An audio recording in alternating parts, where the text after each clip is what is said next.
어제까지 역대상 1장에서 8장까지 모든 족보를 살펴보았습니다.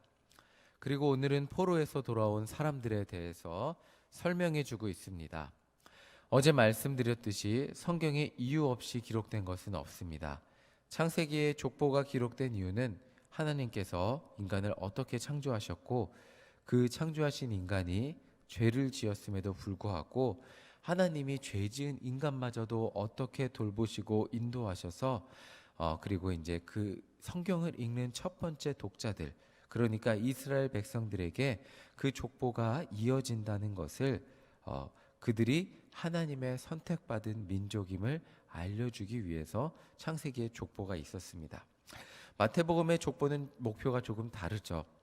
예수님이 선지자들이 약속한 대로 아브라함과 다윗의 자손으로 이 땅에 오셨다는 것을, 이 땅의 왕으로 오셨다는 것을 알려주기 위해서 마태복음에 족보가 있습니다.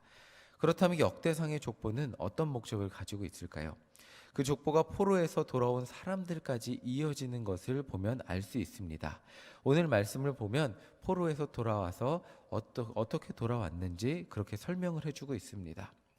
그것은 포로로 잡혀가서 흩어져 사는 이스라엘 백성들에게 뿌리를 잇지 말라는 것입니다. 그들은 본래 하나님의 선택받은 백성이었고 그들은 하나님이 약속한 땅에서 살던 사람들이었다는 것입니다.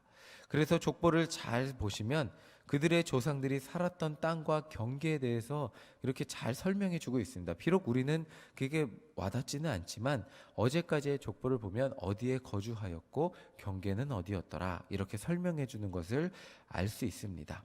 자, 역대상 9장 1절 우리 함께 다시 한번 읽어보겠습니다. 함께 읽겠습니다. 시작.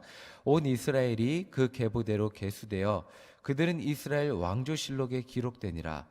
유다가 범죄함으로 말미암아 바벨론으로 사로잡혀 갔더니, 이 9장 1절의 첫 번부 앞부분은 족보를 정리하는 거예요. 계보대로 계수되어서 이스라엘 왕조실록에 기록되었더라. 이제 족보를 정리했는데 그 다음에 이제 후반부에 보면 유다가 범죄함으로 말미암아 바벨론에 사로잡혀 갔더니라고 이야기하고 있습니다. 자, 사실상 다른 나라에 포로로 잡혀갔다는 것은 족보가 끊어질 위기에 있다는 것과 마찬가지였죠. 그런데 그럼에도 불구하고 족보가 끊어지지 않았음을 말해주고 있습니다. 2절과 3절 우리 다시 한번 읽어보겠습니다. 시작. 그들의 땅 안에 있는 성읍에 처음으로 거주한 이스라엘 사람들은 제사장들과 레위 사람들과 느디님 사람들이라. 유다 자손과 베냐민 자손과 에브라임과 므낫세 자손 중에서 예루살렘에 거주한 자는, 자, 이 말이 뭐냐면 이제 다시 돌아왔다는 거예요. 포로에서 돌아왔을 때 그 성읍에 처음으로 거주한 이스라엘 사람들은 제사장들과 레위 사람들과 느디님 사람들이라. 그리고 유다, 베냐민, 에브라임, 므낫세 이렇게 예루살렘에 거주했다고 말하고 있습니다. 자, 제가 처음에 미국에서 진급을 하면서 이제 미국에서 제가 담임 전도사가 됐어요.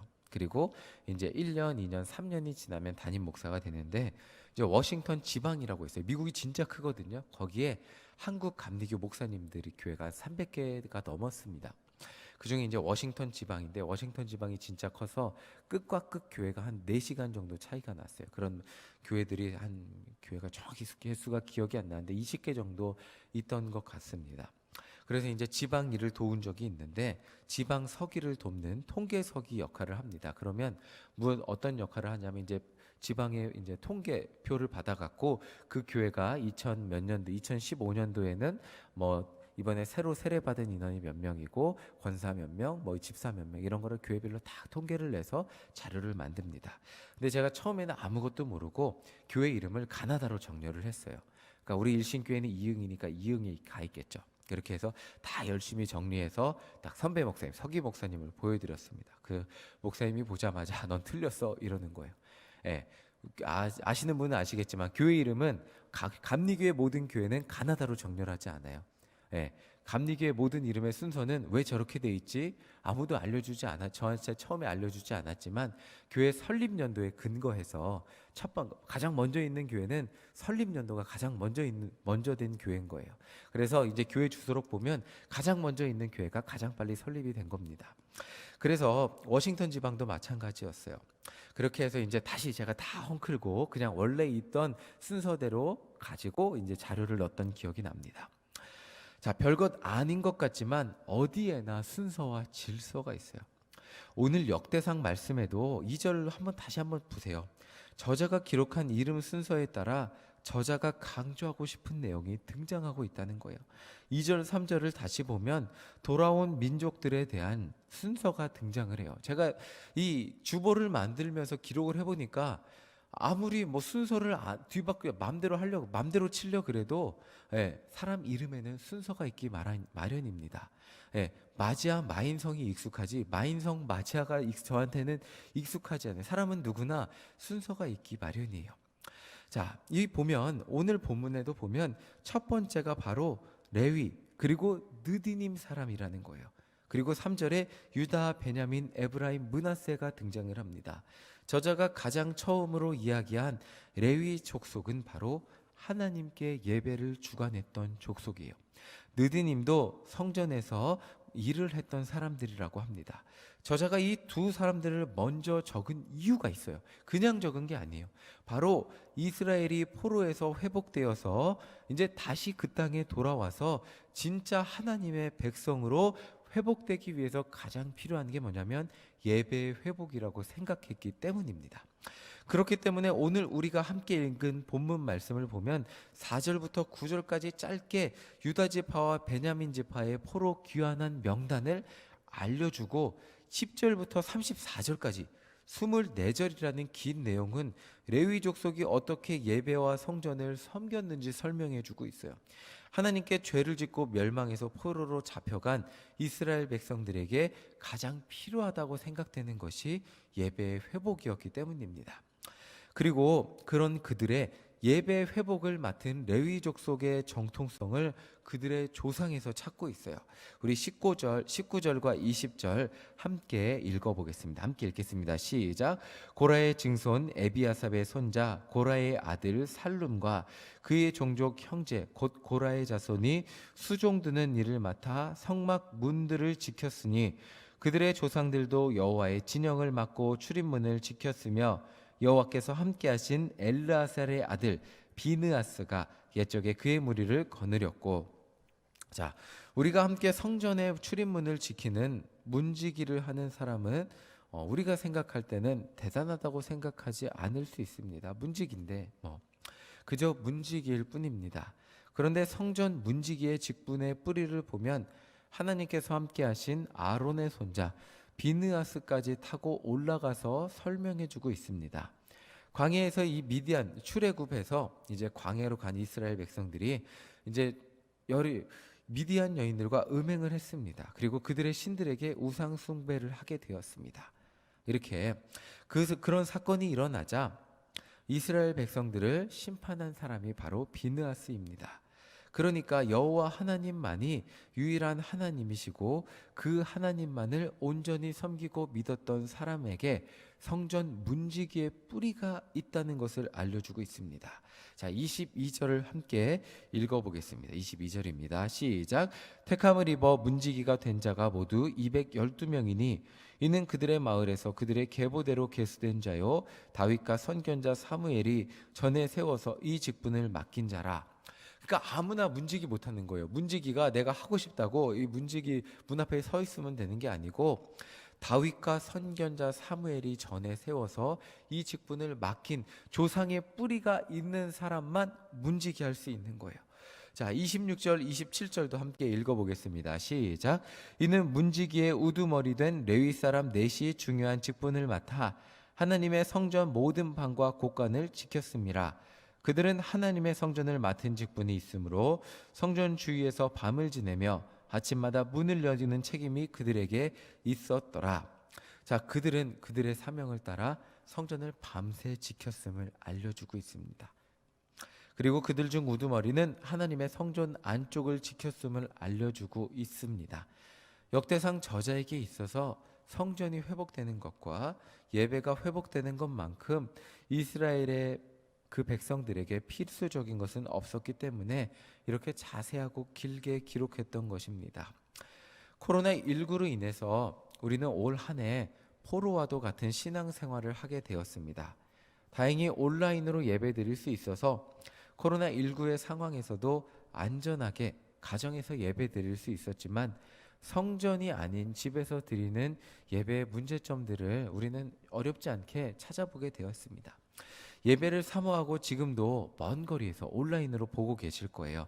제가 보통 목사님 말씀 들으면서 이제 핸드폰을 보면서 유튜브를 켜놓고 보는데 보통 10명 이렇게 한 15명 뭐 이렇게 참석해서 보는 새벽 예배를 그렇게 들으시는 것을 인원을 보게 됩니다. 그렇게 먼 거리에서도 주님의 말씀 사모해서 예배 드릴 수 있는 것이 온라인 예배의 장점인데 안타깝게도 많은 한국교회 성도들이 온전한 예배를 드리는 것을 이 온라인으로 온전한 예배 드리기를 어려워하는 것을 보게 됩니다. 우리는 예배의 시작과 마침을 온전한 예배라고 이야기합니다. 자, 성전에 와서 예배 드릴 때 예배 시간 지각하지 않기 위해 노력합니다. 그렇죠? 예배 시간 전에 와서 11시 예배라면 10시 50분, 10시 55분 아니면 최소 10시 59분에 들어와서 예배를 드리기 위해서 정말 노력을 합니다. 그런데 제가 방금 전에도 유튜브 통계를 봤어요. 저희 교회 2부 예배 통계를 봤는데 접속자가 몇 시에 들어왔는지 알 수가 있어요. 접속자 그래프가 이렇게 있다가 언제 그래프가 쭉 올라가는지 아세요? 목사님 말씀 시작할 때 그래프가 쭉 올라갑니다. 다른 순서일 때, 그 전에 찬양일 때는 접속 인원이 한 반절 정도 되다가 목사님 말씀이 시작하면 접속자가 쭉 올라갑니다. 설교 시간 인원이 한 2배로 넘어가는 것을 보게 됩니다. 그리고 설교가 끝나면 쭉 떨어지는 것을 보게 됩니다. 우리는 평소에 말씀만 듣는 것을 가지고 온전히 예배 드렸다고 표현하지 않습니다. 온전히 예배 드리는 것은 예배 전에 와서 이 예배당에 와서 기도로 마음을 준비하고 모든 예배 순서에 참석해서 하나님께 송영으로 영광 돌리고 우리의 신앙 고백을 하고 이 모든 순서에 참석하는 것을 온전히 예배 드린다고 합니다. 안타깝게도 코로나19로 인해서 말씀만 듣는 것이 예배 드리는 것과 같은 것으로 여겨지는 것 같이 느껴지는 일들이 있습니다. 자, 그러나 코로나19로 인하여 우리에게 이 안타까움만 있는 것이 아니고 희망도 생겼습니다.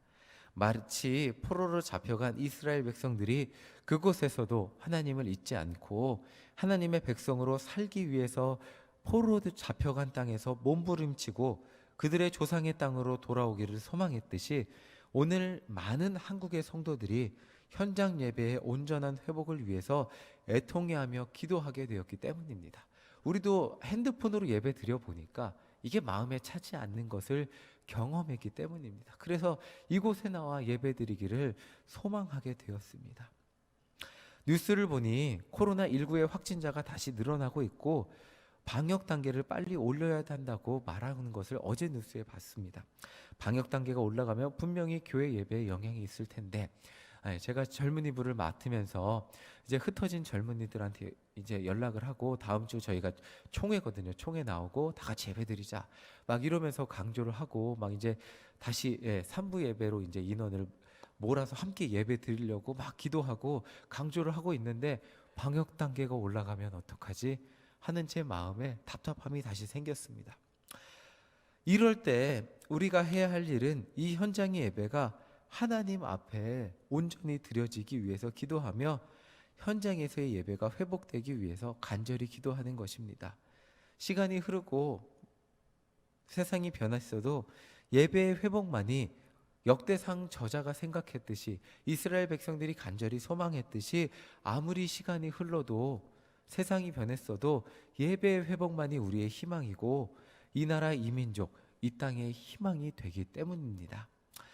제가 이렇게 말하면 중요한 것은 예배를 드리는 것이지 온라인이냐 현장이냐 그것이 아닙니다 라고 말씀하시는 분들도 계실 거예요. 맞아요.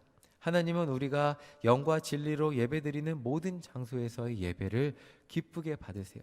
그런데 그럼에도 불구하고 우리의 마음가짐이 집에서 TV로 예배 드릴 때 핸드폰으로 예배 드릴 때와 이 하나님의 전에 앉아서 예배 드릴 때 같지 않은 것을 우리는 분명히 경험했습니다. 그리고 지금도 경험하고 있습니다. 그리고 알고 있습니다.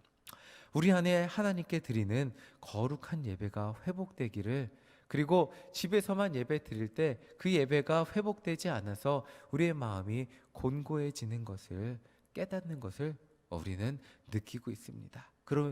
그렇기 때문에 우리의 기도 제목은 방역 단계가 어떻게 될지라도 주님 앞에 나와 온전히 예배 드릴 수 있는 시간이 우리에게 회복되기를 소망하는 그 기도 제목을 가지고 기도하는 것입니다. 또한 어쩔 수 없이 가정에서 예배 드린다 할지라도 현장에서 드리는 이 예배와 동일한 은혜가 내게 임하게 하여 주시옵소서라고 소망하며 영과 진리로 예배 드릴 수 있는 자가 되기를 소망하는 것입니다.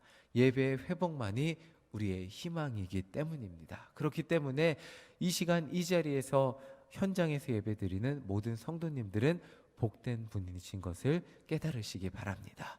이 예배 드리는 기도의 시간이 우리의 영혼을 살리고 우리의 가정을 살리고 우리의 삶을 살리는 귀한 시간이 되기 때문입니다. 또한 이 자리에 나올 수 없어서 애통하는 마음, 간절한 마음을 가지고 유튜브 온라인으로 접속해서 예배드리는 모든 성도님들, 하나님께서 그 간절한 예배의 마음 가운데 응답해 주실 줄 믿습니다. 그 간절한 마음이 우리에게 영과 진리로 예배드릴 수 있도록 성령님께서 함께하여 주실 것이기 때문입니다. 그 간절한 마음이 우리의 영혼을 살리고 이 예배의 시간을 통하여 우리의 삶을 살리고 우리의 모든 기도 제목 가운데 응답하고 우리 삶의 능력이 될 것이기 때문입니다. 그것을 믿으며 오늘도 말씀을 마치고 함께 기도할 때 간절히 기도하고 응답받는 우리 모두가 되시기를 간절히 소망합니다.